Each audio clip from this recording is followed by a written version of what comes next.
murelite sügisene hooldus siukene.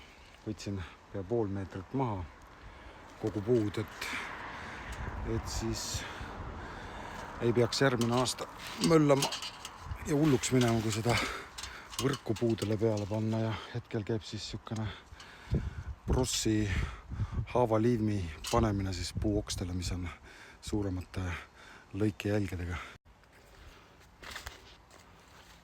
Päris korralikud siuksed 10 sentimeetrise läbimõõduga siuksed oksad said siit maha tõmmatud ja sellise pisikese Makita elektrikaga. Mulle tundub, et see vana arvab, et on taas jälle kevad ja uued pungad on tulnud siia. Võin siis nüüd need vesikasvu kohad või ei ole nii puuspetsialist ka, aga mulle tundub jah, et need on pungad. Nojah, oktoobri alguses see päris fun.